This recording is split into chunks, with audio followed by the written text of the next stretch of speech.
Shalom Bapak Ibu, kita telah mempelajari beberapa hal berkenaan dengan karya Roh Kudus.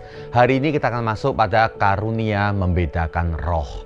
1 Korintus 12 ayat yang ke-10 berkata, kepada yang seorang roh memberikan kuasa untuk mengadakan mujizat, dan kepada yang lain ia memberikan karunia untuk bernubuat, dan kepada yang lain lagi ia memberikan karunia untuk membedakan bermacam-macam roh. Bahasa Inggrisnya biasa dipakai istilah discerning spirit atau discerning of spirits. Menggunakan bahasa Yunani, diakrisis artinya adalah membedakan atau memilah-milah. Dan pneumatikon artinya adalah roh dalam bentuk jamak.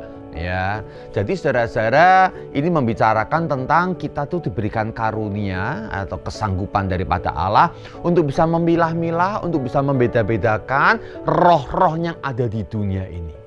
Anda pernah masuk dapur? Kalau Anda masuk dapur, bisa nggak membedakan bau cuka dengan bau kecap?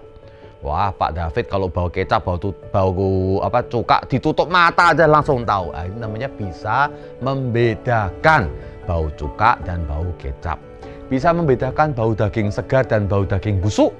Wah, daging busuk dari jauh sudah kecium, pasti itu ketahuan. Namanya bisa discerning. Inilah yang dimaksud dengan discerning.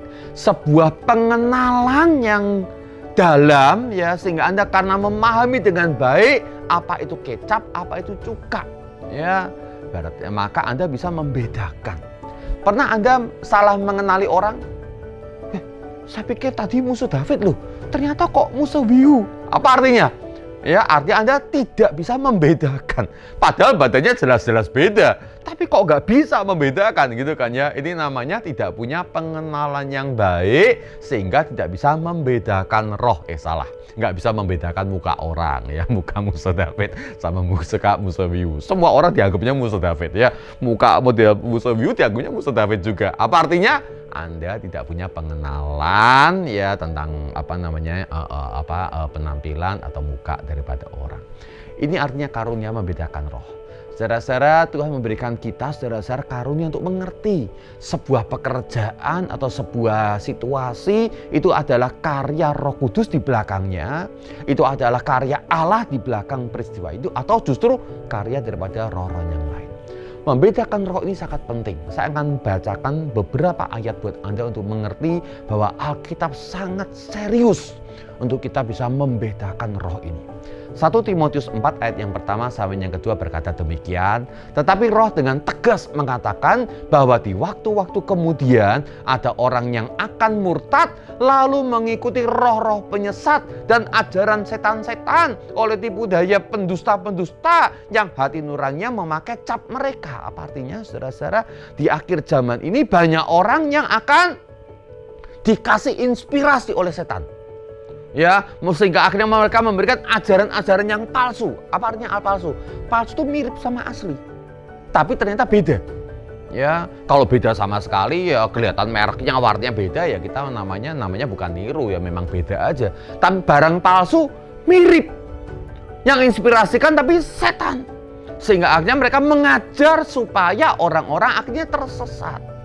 Maka penting kita memiliki karunia membedakan roh ya dalam sebuah pengajaran atau khotbah yang Anda dengar. YouTube sekarang banyak pengkhotbah, pengajar. Anda harus ngerti ini kira-kira benar atau salah. 1 Yohanes 2 ayat 26 sampai 27 berkata demikian.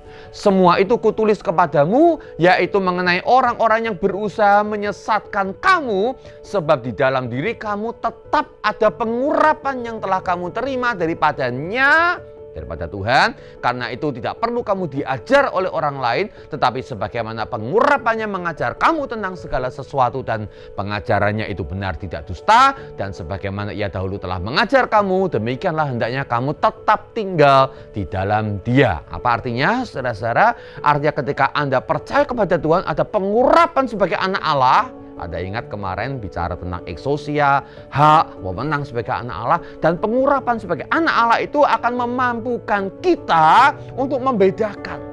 Saudara, ini bukan berarti Anda harus mengerti semua teologi ya. Tapi Anda punya sebuah feeling. Ya, Anda bisa Anda bisa menduga gitu ya, tapi menduganya bukan sekedar asumsi, tapi Anda mulai nyadar ini ngomong model gini kelihatannya ada maksud ini. ada motif ini ya. Apa yang dikatakannya nggak murni ini ya. Anda bisa ngerasain, itu yang namanya membedakan roh. Berkenaan dengan pengajaran. Ya, 1 Yohanes ini mengatakan bahwa Anda bahkan nggak perlu diberikan pengajaran terlalu banyak. Anda langsung bisa feeling itu. Ini pasti pengajaran palsu. Nah, kalau Anda punya pengertian itu dari Roh Kudus, Anda harus paham. Anda cepat-cepat tinggalkan.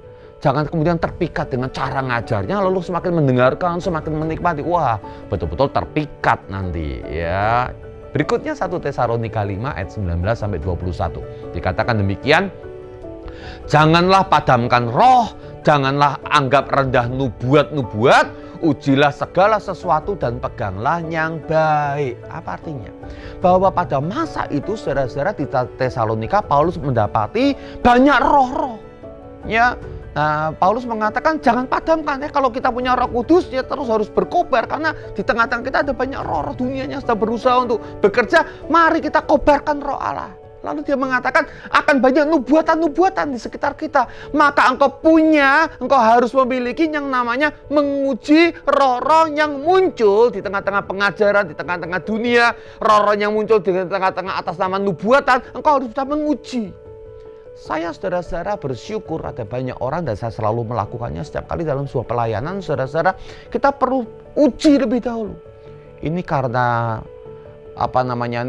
manifestasi psikologis, atau karena kerasukan roh jahat, atau kadang-kadang karena cuma sekedar ikut-ikutan diomongin orang, oh ada ini, lalu kemudian ketakutan sendiri, saudara-saudara, atau masalah kesehatan lah, yang tekanan darahnya turun lalu mulai berhalusinasi. Kita perlu menguji dalam setiap situasi. Maka saudara-saudara, Paulus berkata, ujilah setiap roh. 1 Yohanes 4 ayat yang pertama berkata demikian, saudara-saudaraku yang kekasih, janganlah percaya akan setiap roh, tetapi ujilah roh-roh itu apakah mereka berasal dari Allah. Sebab banyak nabi-nabi palsu yang telah muncul dan pergi ke seluruh dunia.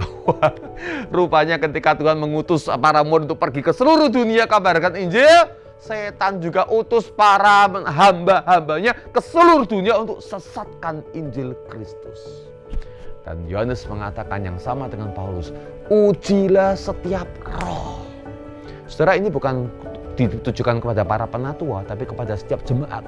Maka karunia membedakan roh ini saya rasa penting, dan Roh Kudus akan memberikan buat Anda ketika terjadi sebuah kebutuhan.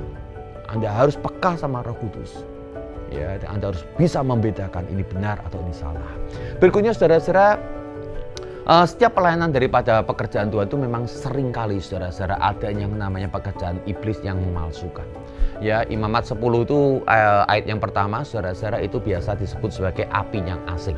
Ketika anak-anak Harun yaitu Nadab dan Abihu, saudara-saudara, dia saudara-saudara pakai api yang bukan daripada Tuhan untuk dibakar di atas ukupan Allah. Dan akhirnya mempersembahkan api yang asing di hadapan Tuhan. Artinya ada api yang daripada Allah, saudara-saudara, tapi kemudian ada api buatan manusia yang dicampur di dalam ibadah bait Allah. Dan Tuhan menghukum Nadab dan Abihu sehingga dia mati. Anak Harun mati 2 orang karena dia coba-coba bawa api yang asing ini. Saudara-saudara, di dalam pelayanan pekerjaan Tuhan, sementara kuasa Tuhan dinyatakan, pengajaran firman disampaikan, seringkali juga ada roh lain yang masuk mengacak-acak akan pelayanan. Tubuh Kristus yang harusnya penuh dengan keakraban, penuh dengan kasih, saling mendukung dan menopang. Seringkali ada yang namanya roh yang masuk untuk mengacak-acak pekerjaan Tuhan. Makanya 1 Korintus 12 ayat yang pertama saudara-saudara dikatakan, sekarang tentang karunia-karunia roh aku mau saudara-saudara supaya kamu mengetahui kebenarannya. Kamu tahu bahwa pada waktu kamu masih belum mengenal Allah, kamu tanpa berpikir ditarik kepada berhala-berhala yang bisu. Karena itu aku mau meyakinkan kamu bahwa tidak ada seorang pun yang berkata-kata oleh roh Allah dapat berkata terkutuklah Yesus, dan tidak ada seorang pun yang dapat mengaku Yesus adalah Tuhan selain oleh Roh Kudus. Saudara-saudara, ayat ini ingin menjelaskan buat kita, ya kita harus menguji. Salah satu hal yang utama adalah orang-orang yang sungguh-sungguh dari karunia Allah, dia tidak akan merusakkan tubuh Kristus. Tapi orang yang kemudian merendahkan Yesus, merusak tubuh Kristus, Anda harus memahami bahwa saudara-saudara seringkali pekerjaan Tuhan akan dirusak. membedakan ya. Jangan kira saudara-saudara orang yang punya karunia-karunia yang luar biasa ya, mereka tidak akan mengacaukan saudara-saudara di dalam pekerjaan Tuhan. Maka pastikan kita terus-menerus setia pada Tuhan dan peka ya, peka terhadap pimpinan roh dalam hidup kita. Bagaimana caranya membedakan roh? Macam tadi, membedakan cuka dan kecap. Semakin Anda memahami, semakin Anda bisa membedakan. Semakin Anda memahami firman, semakin Anda bisa membedakan pengajaran yang benar atau salah. Semakin Anda mengenal akan Tuhan, dekat dengan Tuhan, tiap hari berdoa, devosi Anda kuat, Anda berhubungan yang intim dengan Tuhan, semakin Anda bisa merasakan dan membedakan mana yang dari Tuhan, mana yang bukan. Semakin Anda bergaul dengan tubuh Kristus, Anda bersama-sama dengan keluarga Allah di gereja kita, semakin Anda bisa membedakan ya, mana adalah orang yang sungguh-sungguh keluarga Allah, mana yang bukan. Maka saudara-saudara, milikilah karunia untuk membedakan roh yang sangat dibutuhkan khususnya di zaman ini. Tuhan memberkati kita semuanya.